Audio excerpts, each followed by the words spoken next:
Marion Maréchal et Zemmour ont raison. On ne veut pas que le ramadan soit une fête française comme Noël et Pâques. Nous sommes de culture chrétienne. Et nous comptons bien le rester, vous avez compris, Alexis Lem? Malheureusement pour vous, chère madame, je suis français, ancien chrétien et converti à l'islam. Donc je vais vous répondre afin de vous prouver que vous vous faites manipuler par les partis d'extrême droite. Et puis aussi, vous ne connaissez pas vraiment l'histoire de notre pays. Alors premièrement, sachez que Marion Maréchal dit n'importe quoi. Car le ramadan n'est absolument pas une fête, mais c'est un mois de jeûne. C'est l'équivalent du carême chez les chrétiens.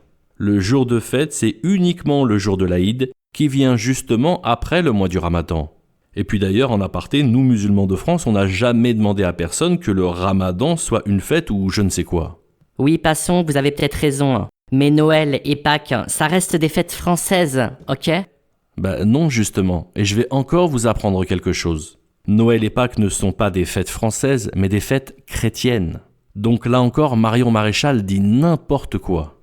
L'identité de la France est républicaine et laïque à présent. Non mais comment ça? La France est chrétienne, je vous rappelle. Et c'est à cause de votre islamisation que nous perdons notre histoire chrétienne. Voilà pourquoi Marion Maréchal le dit. Notre défi, c'est lutter contre l'islamisation de notre pays. Malheureusement, vous enchaînez les erreurs grotesques. Je vais devoir donc vous dire la vérité, et je pense qu'elle va vous faire très très mal. La déchristianisation de notre pays résulte d'un choix des Français eux-mêmes. Et oui, car en 1905, les Français ont voté la séparation des églises et de l'État, faisant de la France un pays laïque. La genèse de la déchristianisation de la France, c'est pas la faute des musulmans ni de l'islam, Puisqu'en 1905, quand cette loi fut votée, il n'y avait pour ainsi dire pas de musulmans en France. Par la suite, ce sont les Français eux-mêmes qui ont délaissé les églises et la religion chrétienne. Vous savez, il vous suffit simplement d'observer les chiffres des confessions à l'église pour le constater. On est passé à 51% de catholiques déclarant se confesser au moins une fois par an en 1952, à 29% en 1974 et au final à 14% en 1983. Et 83, c'est vieux, J'imagine même pas les chiffres en 2024. Alors, chère madame, entre nous, est-ce que ce sont les musulmans qui empêchent les Français de confession chrétienne d'aller à l'église le dimanche? Alors, je suis désolé d'en rajouter une couche, Mais dites-moi, est-ce que vous pensez que c'est réellement la faute des musulmans si, à notre époque, les églises de notre pays sont vendues pour être converties en discothèques et en caves à vin? Vous voyez donc bien que par la réalité du terrain, les partis d'extrême droite essayent de vous faire oublier votre propre histoire en voulant faire porter le chapeau aux musulmans. D'ailleurs, quelle bassesse d'agir de la sorte. Oui, écoutez, franchement, moi je ne peux que valider ce que vous dites. Effectivement, les faits sont là, c'est factuel. Mais je vois quand même que des gens comme Zemmour, du parti Reconquête qui travaille avec Marion Maréchal, ils défendent notre culture chrétienne. Effectivement, M. Zemmour a publié ces derniers jours des tweets dans lesquels il vient défendre le christianisme et notamment le catholicisme. Il a même affirmé que d'enlever la croix chrétienne, c'est comme nous arracher l'âme. Sauf qu'en vérité, il se moque de vous.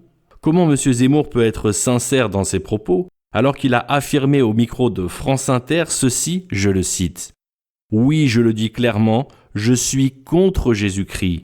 Le Christ, c'est pas la liberté, c'est la mort. » Franchement, pour M. Zemmour, je suis choqué. Bon, effectivement, c'est vrai, la déchristianisation de la France, c'est pas la faute des musulmans. Vous m'avez convaincu, on va pas se mentir. Mais la délinquance et l'insécurité, ça vient souvent de votre communauté quand même. Vous pouvez pas le nier, ça. Alors écoutez-moi bien attentivement, chère madame, et comprenez bien ceci. Ce que vous reprochez à ces individus est également condamné par l'islam. Ainsi, l'islam en lui-même n'est pas le problème. Le souci réside dans le comportement de certains musulmans qui ne suivent pas les préceptes de leur religion.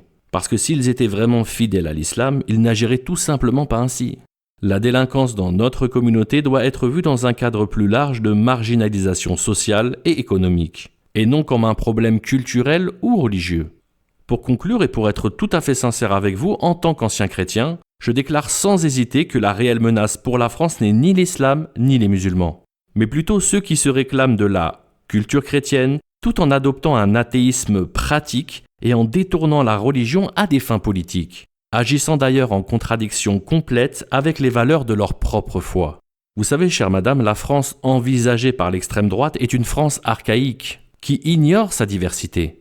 C'est une vision de la France déconnectée de la réalité actuelle, car notre France contemporaine est laïque et intègre en son cœur des personnes de toutes croyances confondues.